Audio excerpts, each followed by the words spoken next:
අඩුවෙන බං අයියා. අඩෝ මේ උඹලා මොකද ගන්න හදන? ඒ බං මේ මංගලුත් ෆෝන් එකක් ගත්තා. ටවුන් එක පැත්තෙන් ෆොටෝ පාරක් ගන්න. අඩෝ සිරාවට මගෙත් ෆොටෝ ටිකක් ගහ ගන්න ඕනේ. යම පට්ට කැමරාවක් තියෙනද මේකේ? පට්ට බං. iPhone එක බං මේක. පට්ට කැමරාව. ඒ බං මේ ආන් අර වෙනවා බං. ඕක වාසි කරන්න එපා බං. මං හිඟන්නේ බං ඌ.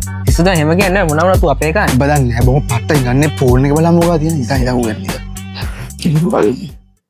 අඩෝ උඹලා මොකද ගන්න වෙත?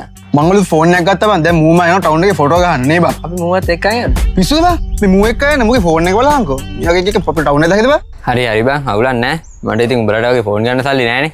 ඒ බං මං ගිහින් එන්න.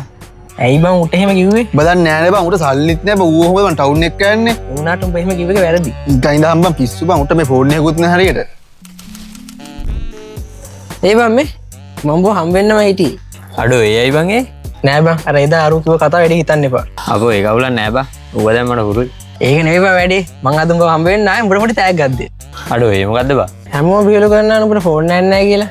ඉතින් මම උඹට ෆෝන් එකක් ගත්තා. අඩෝ සිරාවට උඹට මාර යාළුවෙක් බං. මං කවදාවත් හිතුවේ නෑ බං උඹ මට ෆෝන් එකක් ගෙනත් දෙයි කියලා. ඕක මොකද්ද බං? යාළු වෙන මොකද කරන්න බැරි? ඒ බං මේ බොර හොඳ මං එච්චර සල්ලියක් කරුවට ෆෝන් එකක් කරන් දෙයි. උඹලා හිතනවා වගේ ෆෝන් එකක් ගන්න දැන් මහලොක් ගණන් ඕනේ නෑ බං. 100 ඩවුන් පේමන්ට් එකක් දීලා දැන් බයිසෝන් එකේ ෆෝන් ටික ටික ගෙවන්න ගන්න පුළුවන්. ගෙවන්න ගන්න. බතර වෙන තැන් වල වගේ ඩොකියුමන්ට් ගොඩක් උස්සන් ගියද බං අපිට ෆෝන් එකක් කරන් දෙන්න. පිස්සුද බං? ඒ වෙන තැන් වල බයිසෝන් එකේ ඕනේ ID දෙක ගන්නට විතරයි. අඩෝ සිරාවටම ඔව් බං. ඔබ මේ දැන් ගියත් ඔබ කැමති ෆෝන් එක විනාඩි 10න් ගන්න පුළුවන්.